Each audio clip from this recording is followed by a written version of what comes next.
Um pouco de atraso, mas finalmente análise do mangá de One Punch Man. Garou vs Saitama finalmente começou. Bora!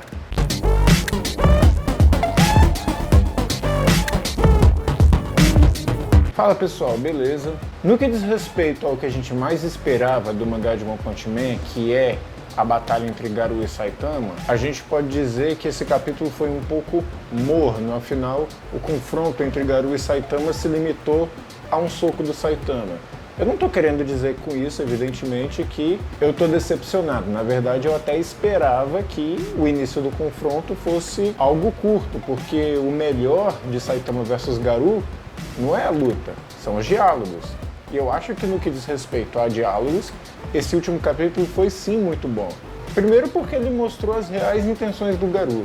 E segundo, que, pelo menos pra mim, ficou claro o porquê que o Garou tem essa motivação de querer derrotar os heróis. No início, quando eu assisti a segunda temporada do anime, eu assisti a segunda temporada antes de ler o mangá, pra mim o Garou ele queria se transformar em um monstro e se vender como se fosse um monstro porque ele gostava dos monstros. E o que me levou a acreditar nisso foi exatamente o fato de que o Garou estava admirando os monstros naquele catálogo de herói que o amiguinho dele estava lendo. Ou seja, ele era fanboy dos monstros e por isso ele queria ser um monstro. Ele via os monstros perdendo na TV para os heróis e ficava bravo com os heróis por causa disso. Só que aí que eu acabei percebendo que o buraco é um pouco mais embaixo. Tem uma cena muito específica no mangá, que eu vou até abrir ele aqui para ler para vocês, que o Garou fala exatamente isso aqui, presta atenção. Eu sou aquele que vai afundar toda a humanidade nas profundezas do desespero, aquele que vai se tornar o mal absoluto e fazer deste um mundo em que todos conheçam a dor, a qual aqueles heróis miseráveis fizeram vista grossa. Isso para mim mostra muito a questão do passado do Garou enquanto criança, né? Que quando ele era criança ele sofria muito bullying na escola. E ele sofria muito bullying na escola porque o menino mais popular da escola sempre colocava ele para ser um monstro nas brincadeiras e o resultado é que ele sempre apanhava.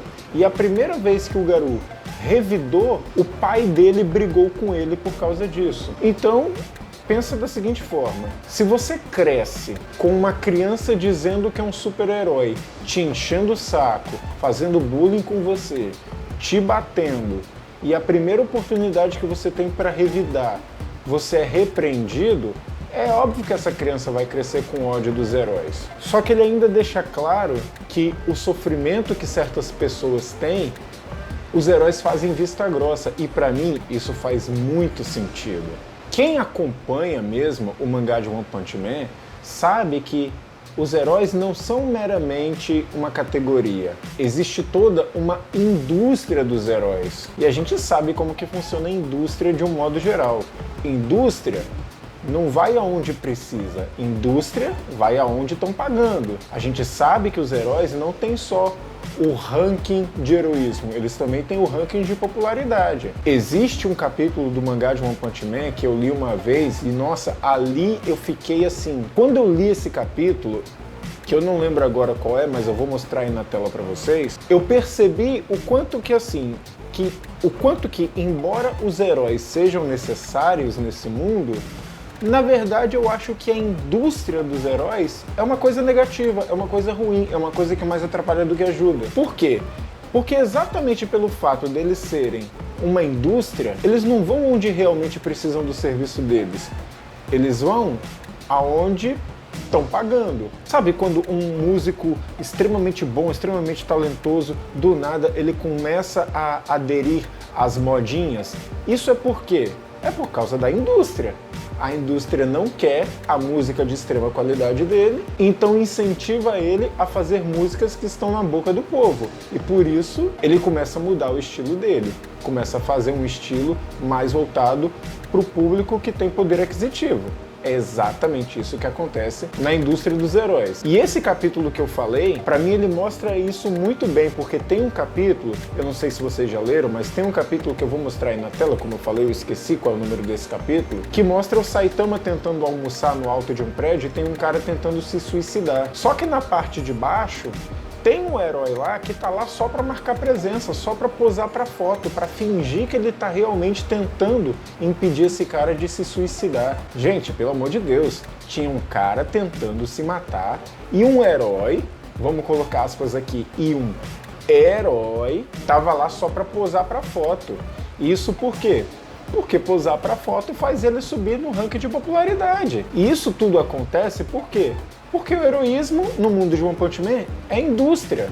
Não é como em My Hero Academy, por exemplo. Em One Punch Man, heroísmo é indústria. Eu me arrisco a dizer que só existem, assim, realmente 3 heróis declarados, que eu posso bater o martelo. Tem alguns que podem chegar a se tornar heróis, podem ter alguns que são heróis, mas eu não tenho certeza ainda.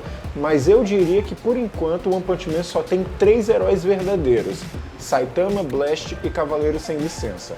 Todos os outros são heróis por status. E pra mim, essa cena do mangá mostrou exatamente isso, que o Garou tem muito ódio dos heróis. Por quê? Porque a visão que o Garou tem dos heróis é desses heróis que vieram da indústria de heróis, e não dos heróis que são heróis por convicção.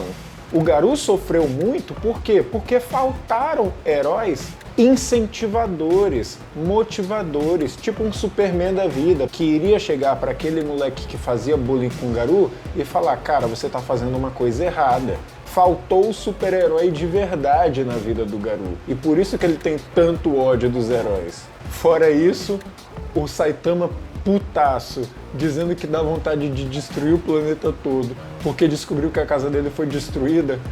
Essa cena é impagável. Mas eu diria que a coisa que mais chamou a atenção nesse capítulo foi realmente a capa, porque aquele olho tá muito suspeito. Há um tempo atrás, o Evandro, do canal Mangakê, fez uma teoria dizendo que a lua poderia ser, na verdade, o olho de God, a forma como God olhava para o mundo. E eu confesso para vocês que no início eu não acreditava nessa teoria. Mas agora eu não só acredito, como de verdade mesmo, eu acredito que existam mais entidades que estão observando a Terra, como se a Terra fosse, na verdade, um grande tabuleiro, como se fosse um grande jogo, em que os humanos e os monstros fazem parte desse jogo de tabuleiro. É como se fosse, sei lá, um jogo de apostas, em que uma entidade está apostando com outra entidade quem é que vencerá numa guerra entre a humanidade e os monstros. Porque realmente, depois que o Saitama saltou da Lua e abriu aquela cratera, há de se convir, a Lua está realmente muito parecida com um olho. E os últimos capítulos têm dado muita atenção para a Lua, têm mostrado muito ela. E eu não creio que seja só para mostrar o tamanho da cratera que o Saitama deixou quando ele pulou. Não, não, não. Porque se fosse isso, eles tinham mostrado uma vez. Não precisavam mostrar tantas vezes. Eu acho que se mostraram tantas vezes, é exatamente porque eles estão querendo passar uma ideia de que eles estão sendo observados. Mesmo que a Lua em si não seja um olho, mas de certa forma ela é uma metáfora tentando insinuar que todo mundo ali está sendo observado por alguém. God? Talvez. Enfim, vamos aguardar o próximo capítulo e a gente vai se falando, beleza? Valeu e falou!